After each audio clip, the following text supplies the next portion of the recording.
Hey guys, my name is Tim Schmoyer, and welcome to another Thursday Q&A, where every week we just do some Q&A with you guys about YouTube, answer some of your online video questions. Zeke sent a video question and asks this. I do a variety of videos on my site just to appeal to different subsets of my audience, but one thing they all have in common is that they are really long. Most of the videos, if not all of them, are at least 10 minutes, if not 30 minutes in length. I'm happy with the content itself, and my existing subscriber base certainly is, but I'm a bit worried about new subscribers coming on, deciding they don't like it, and clicking out before they watch the length of a full video, which is understandable. I understand that YouTube clobbers people if they don't watch a full video or only get 50% of the way there. I'm just wondering whether the dangers of that outweighs the fact that I'm kind of happy with my setup, or should I be focusing more on kind of keeping those video lengths down and maybe doing some stuff that by its very nature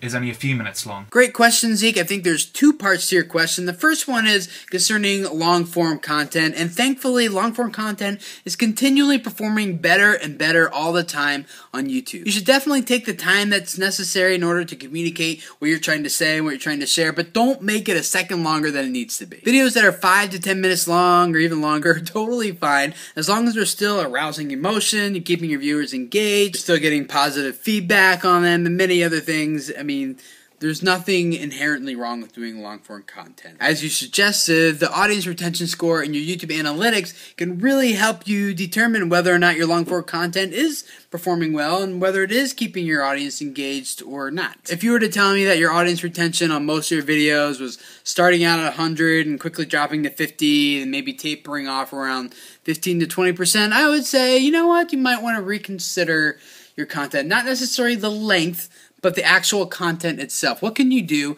to keep people engaged longer and really keep your video stimulating rather than just quickly dying off, somewhere around the middle or end or wherever your dip might happen to take place? So for the first part of your question, think in terms of content, not so much in terms of length. But to answer the second part of your question, if people who are new to your channel come and see that you have all these videos that are like 5 to 10 minutes long, will that deter them from subscribing? Again, not necessarily. If they start watching one of your long videos and they are just kind of hooked from the very beginning and hold on to the very end, and maybe they do that for a couple of videos, they will still subscribe. To add a little clarity for you to how YouTube ranks videos, I mean, you suggested that it was based on audience retention. If a lot of people are abandoning it halfway through, then it'll rank lower, and that is somewhat true, but the biggest number that YouTube looks for actually is minutes watched. So if you have a 10-minute video, and let's say most people are watching it halfway through, so you are contributing 5 minutes of viewing session for each of those people, that video could perform better in search than a 2-minute video clip that had people watching 80% of it, because that only would equal like a minute and 45 seconds or something like that. And then along with that, do people watch other videos after watching one of your videos, or do they just kind of leave YouTube and that's the end of their viewing session?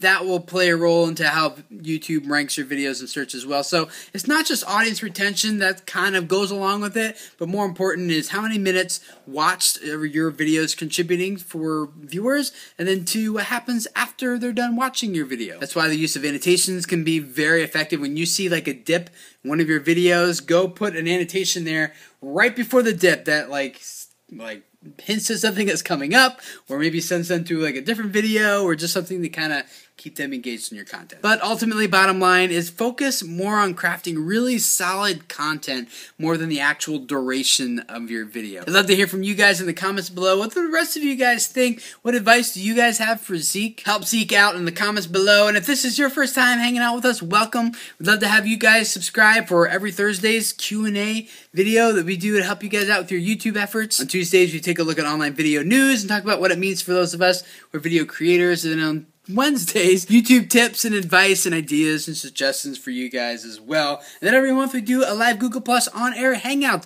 just kind of interviewing some of the top leaders in this industry. So subscribe for all that, and I will see you guys again next week for more video creators goodness type stuff. See you then. Bye.